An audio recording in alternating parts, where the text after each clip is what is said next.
اللہ حفاظت فرمائے، اللہ حفاظت فرمائے۔ ابتدا میں نے تھوڑی سی وہ بات عرض کی تھی، وہ یہ کہ جب کسی جگہ کے مسلمان نماز پڑھ سکتے ہوں، رکاوٹ کوئی نہ ہو، پھر بھی نہ پڑھے۔ جب کسی جگہ کے مسلمان روزہ رکھ سکتے ہوں اور سستی کی وجہ سے روزے نہ رکھیں، جب کسی جگہ کے مسلمان زکوٰۃ دے سکتے ہوں پھر بھی نہ دیں، جب کسی جگہ کے مسلمان حرام کاموں سے بچ سکتے ہوں پھر بھی نہ بچیں، جب کسی جگہ کے مسلمان قرآن پڑھ سکتے ہوں پھر بھی قرآن کے ساتھ ان کا تعلق قائم نہ ہو، جب کسی جگہ کے مسلمان اپنی نبی کی ایک سنت پر عمل کر سکتے ہوں پھر بھی نہ کریں، تو اللہ تعالیٰ شانوں کی طرف سے کبھی خطرناک فیصلے آتے ہیں۔ وہ یہ کہ جب تم آزادی کے دور میں میرے دین پر عمل کر سکتے تھے پھر بھی تم نے عمل نہیں کیا، تو میں ایسے حالات لے آؤں گا کہ تم چاہو گے بھی عمل کرنا تو کر نہیں سکو گے۔ اس کی مثال نمبر 1 اندلس کی میں نے پیش کر دی تھی کہ اندلس میں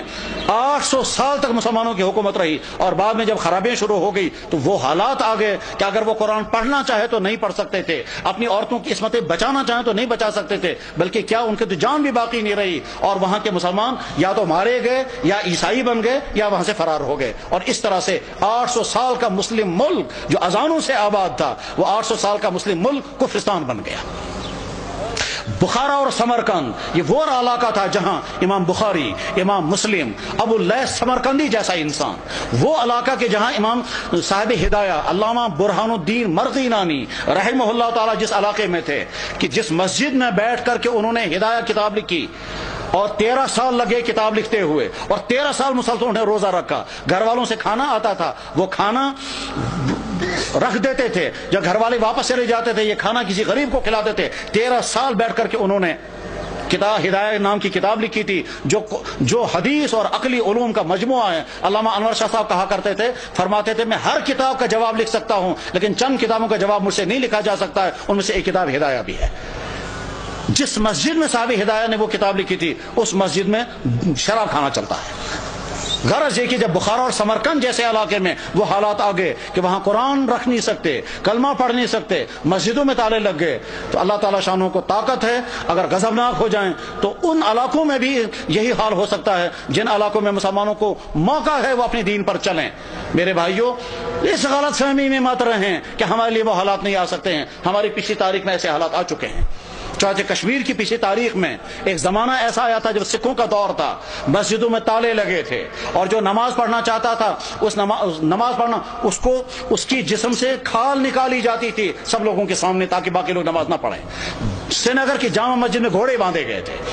تمام مسجدیں مسمار کر دی گئی تھی، اس وقت لوگ نماز پڑھنا نہیں پڑھ سکتے تھے، یہ اذانیں بین ہو گئی تھی۔ جب کسی جگہ کے مسلمان اپنے دین کی ناقدری کرنے لگتے ہیں تو ایسے حالات آ سکتے ہیں، اور اس کی مثال اس بات کی مثال نہیں کہ مسلمانوں نے ناقدری کی، وہ تو ظلم ہے، لیکن مثال ہمارے سامنے ہے برما کے حالات، جہاں کی مسجدیں ختم، جہاں کے مدرسے ختم، جہاں کی داڑھیوں کے ایک بال کر کے نوچتے ہیں، جہاں علماء کو کھڑا کر کے اور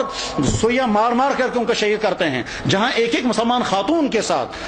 20 30 بلکہ 100 آدمی بدکاریاں کرتے ہیں اور کھلے عام کرتے ہیں، جہاں مسلمان عورتوں کو کھڑا کر کے آگ لگا کر جلا دیتے ہیں، جہاں مسلمان عورتوں کی گودوں کے اندر ان کے بچوں کو ذبح کر دیتے ہیں، اور ساری دنیا کے مسلمان دیکھ رہے ہیں مگر کوئی کچھ نہیں کر سکتا۔ جب ان مظلوم مسلمانوں کے لیے کوئی آواز نہیں اٹھا رہا ہے تو آپ بے فکر یہ مت رہیں ہمارے ساتھ اگر کبھی ایسا ہوا تو ساری دنیا کے مسلمان سرگرم ہو جائیں گے۔ آج کا مسلمان بے حس ہو چکا ہے، آج کا مسلمان دنیا کے حکمران، ان کے بیوروکریٹ، ان کے تمام ہائی کلاس طبقے وہ اپنی عیاشوں میں ڈوبے ہوئے ہیں، کسی سے کوئی امید نہیں ہے۔ اپنے دین پر جمنے کا فیصلہ کر کے اٹھیں،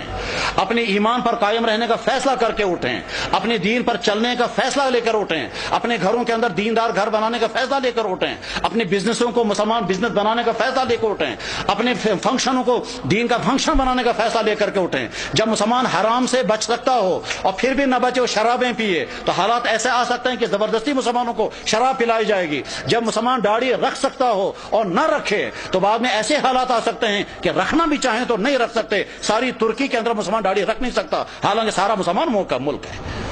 تو ایسے حالات آ سکتے ہیں، اس لیے اپنے دین کے ساتھ وفاداری کا فیصلہ کرو، ورنہ تو ایسا ہو سکتا ہے کہ اللہ جب تم میرے دین کے ساتھ وفاداری نہیں کرو گے تو میں تم پر ایسے حالات لا سکتا ہوں کہ تم چاہو گے بھی میرے دین پر عمل کرنا تو کر نہیں سکو گے۔ اللہ جل شانہ اس برے انجام سے ہم سب کی حفاظت فرمائے، ہمارے ان اکابرین کی حفاظت ہو، مدارس کی، مساجد کی، دین کے و دینی اداروں کی، دین کے کام کرنے والوں کی اور دین پہ جننے والوں کی مدد فرمائے۔ وآخر دعوانا ان الحمد للہ رب العالمین برحمتک یا ارحم الراحمین، آمین۔